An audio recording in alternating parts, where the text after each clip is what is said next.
सभी मित्रों को नमस्कार।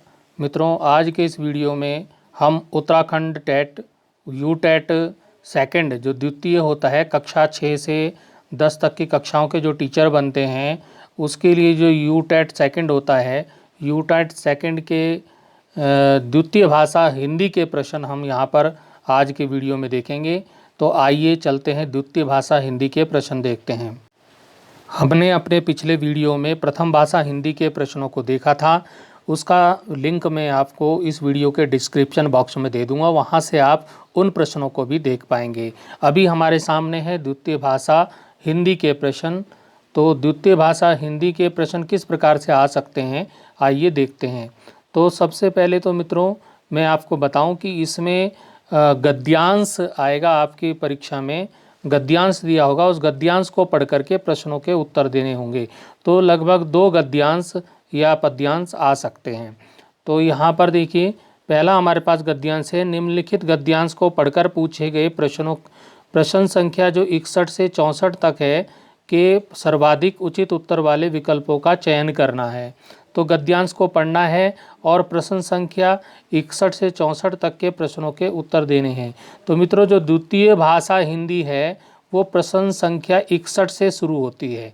जो प्रथम भाषा हिंदी है वो प्रश्न संख्या 31 से शुरू होती है और द्वितीय भाषा हिंदी 61 से शुरू होती है।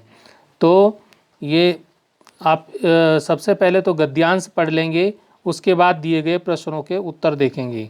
तो हमारा गद्यांश है, भाषा का मुख्य कार्य सुस्पष्ट अभिव्यक्ति है।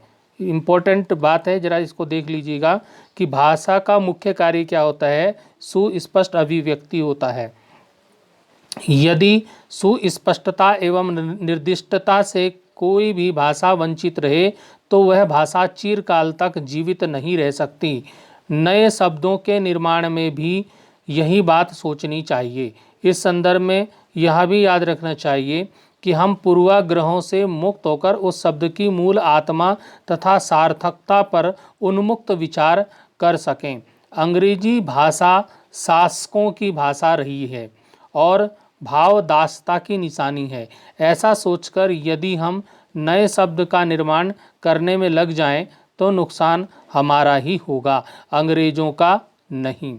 उर्दू में प्रयुक्त अरबी और फारसी के शब्दों को यदि इस्लाम धर्म को ज्ञापित करने वाले शब्द समझकर हिंदी वाले त्यागना आरंभ कर दें तो हिंदी भाषा सहज भाषा न रहकर एकदम बनावटी लगेगी।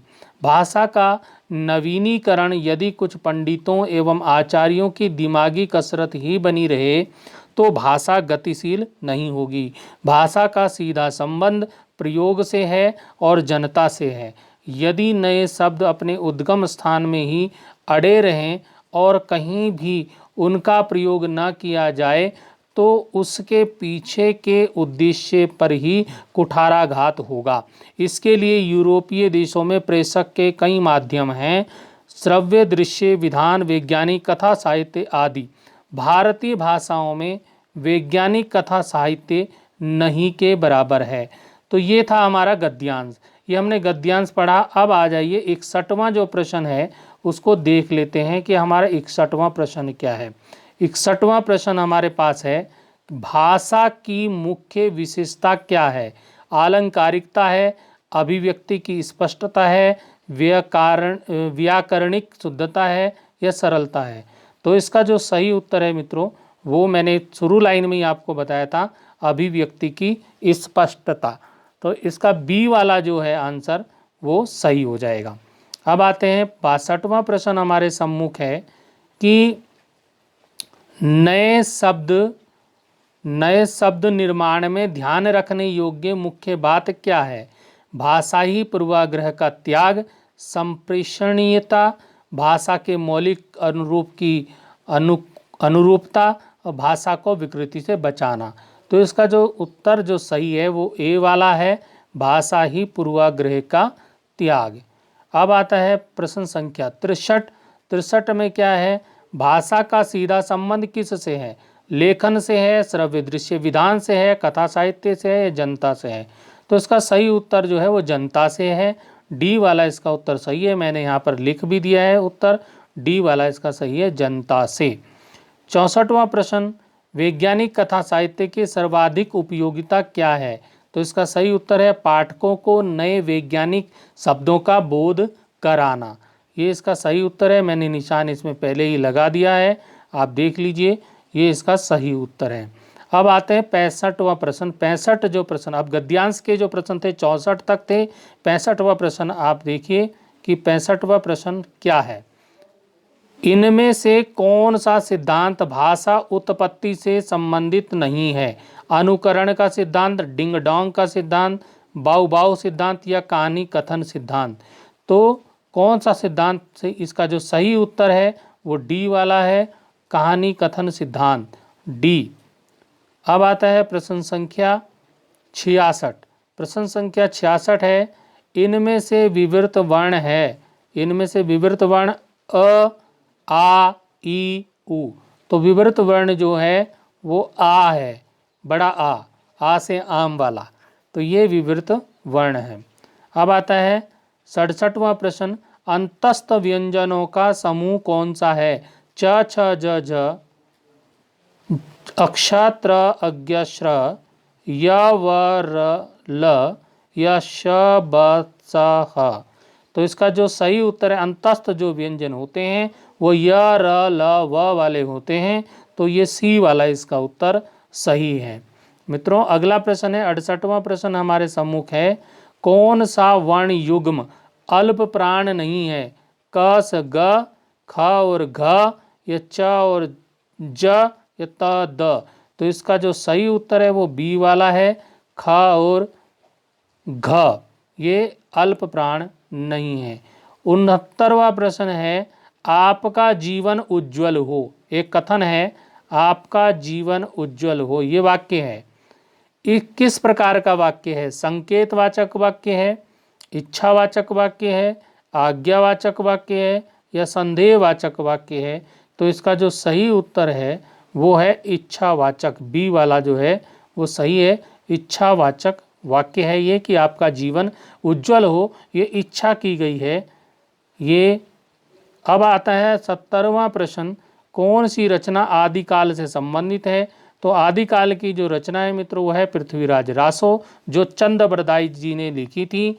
तो जो बाकी की रचनाएं हैं वो आदिकाल की रचनाएं नहीं हैं, चाहे वो साकेत हो, चाहे वैदेही वनवास हो, चाहे पद्मावत हो, ये सब जो रचनाएं हैं ये आपकी रीतिकाल से संबंधित रचनाएं हैं, और जबकि जो ये पृथ्वीराज रासो ये आदिकाल की रचना है। अब आता है 71वां प्रश्न। 71वां प्रश्न है कि दिए गए विकल्पों में से 3 मुहावरे और एक लोकोक्ति है, लोकोक्ति वाले विकल्प को चुनिए। आए थे हरिभजन को, ओटन लगे कपास, ये लोकोक्ति है, और बाकी सब इसमें क्या है? मुहावरे हैं। 3 3 13 कर देना, खुशी के लिए जलाना, खुशी के दिए जलाना, और आसमान के तारे तोड़ना, ये सारे जो क्या हैं 3, बाकी के 3 इसमें मुहावरे हैं और एक इसमें लोकोक्ति है। तो इसका जो सही उत्तर है वो ए है, लोकोक्ति, ये सही है। ठीक है। 72वां प्रश्न है, भाषा की लिखित आकृति क्या कहलाती है? वर्तनी कहलाती है, ध्वनि कहलाती है, भाव कहलाते हैं, लिपि कहलाती है? तो लिपि कहलाती है मित्रों, भाषा की जो लिखित रूप है वो लिपि कहलाता है। ठीक है। अब आता है प्रश्न संख्या 73, आषाढ़ का एक दिन, ये एक नाटक है आषाढ़ का एक दिन, इस नाटक के लेखक कौन है ये बताना है। तो इसके जो लेखक कौन से हैं इनमें से बताना है कि जयशंकर प्रसाद है, मोहन राकेश है, उदय शंकर है, राम कुमार वर्मा जी हैं। तो इसमें जो सही उत्तर है वो है मोहन राकेश, बी वाला इसका सही उत्तर है। 74वां प्रश्न हमारे सामने है कि इनमें से कौन से रचनाकार सबसे बाद के काल के हुए हैं? मलिक मोहम्मद जायसी, मतीराम, भारतेंदु हरिश्चंद्र, चंद्रबरदाई। तो चंद्रबरदाई जैसे मैंने बताया आदिकाल के कवि हैं, और ये जो है रीतिकाल के कवि हैं मलिक मोहम्मद जायसी, मतीराम। और ये जो आधुनिक युग भारतेंदु युग है, तो भारतेंदु हरिश्चंद्र जो है सबसे बाद के कवि हैं, तो सी वाला इसका सही उत्तर हो जाएगा।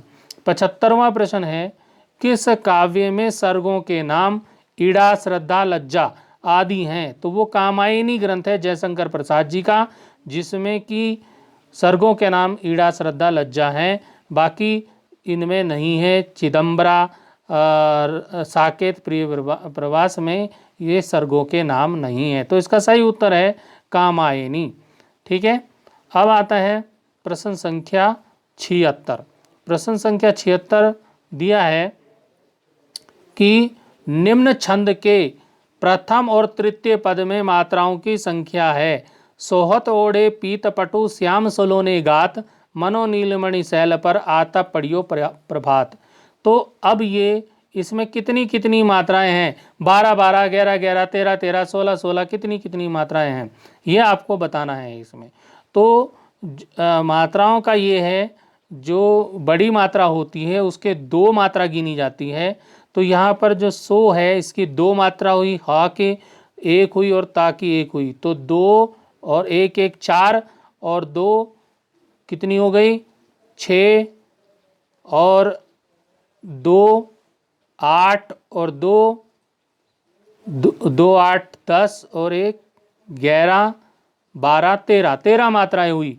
यहाँ पे भी 2 3 4 5 6 2 8 9 और 2 11, 2 2 और 1 3 और 1 4, 4 5 6 और 2 8 8 8 2 10 और 2 12 और 1 13, 13 13 मात्राएं हैं। इसका सही उत्तर क्या हो गया है? 13 मात्राएं। 13 13 मात्राएं इसमें हैं। तो ये इसका सही उत्तर सी वाला हो गया है। अब आता है 77वां प्रश्न, श्रवण बाधित बच्चों के लिए कौन सा उपचारात्मक उपाय सही नहीं है? जो श्रवण बाधित है, जिनको सुनाई नहीं देता, ऐसे बच्चों के लिए कौन सा उपाय सही नहीं है? तो पहला है, ऐसे बच्चों को शिक्षक के पास बैठना चाहिए। बिल्कुल सही है ये। लेकिन यहाँ पर हमारा पूछा गया सही नहीं है, नहीं है, तो ये वाला तो सही है, नहीं वाला ढूंढना है हमें। तो बोलते या पढ़ते समय इन बच्चों को अध्यापक के होंठ उच्चारण करते हुए दिखने चाहिए। बिल्कुल सही है, ये भी सही है। शिक्षक को चाहिए कि वह लंबे लंबे वाक्यों में पाठ करते जाएं। बिल्कुल गलत, ये सही नहीं है। तो इसका उत्तर ये सी वाला हो जाएगा, ये सही नहीं है कि वो लंबे लंबे वाक्यों में बात करे, जबकि उसे कैसे करना चाहिए? छोटे छोटे वाक्यों में बात करनी चाहिए। शिक्षक को छोटे छोटे वाक्यों में स्पष्ट और धीरे धीरे बोलना चाहिए। तो सी वाला उत्तर सही है। अब आता है अगला प्रश्न 78वां, कि वक्ता के कथन को सुनकर लिखने को क्या कहते हैं? आपने सुना होगा श्रुत लेख उसको बोलते हैं, या इमला आपने सुना होगा। पुराने लोगों ने इमला बोल रहे हैं गुरुजी, वो बच्चे लिख रहे हैं, गुरुजी बोल रहे हैं, बच्चे लिख रहे हैं बिना देखे। तो इसको बोलते हैं श्रुत लेख। अभिलेख, अनुलेख, सुलेख ये नहीं बोलते। सुलेख होता है देख के लिखा गया, जो है वो सुलेख होता है, जो देख करके लिखा जाता है सुंदर सुंदर।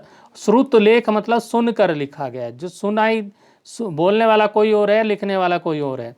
तो अब आता है 79 प्रश्न, व्याकरण शिक्षण में उदाहरणों की सहायता से व्याकरण के नियमों, परिभाषाओं, व्यवस्थाओं को समझाया जाता है। यह विधि कहलाती है निगमन निधि, आगमन निधि, व्यास निधि, अभिनय निधि।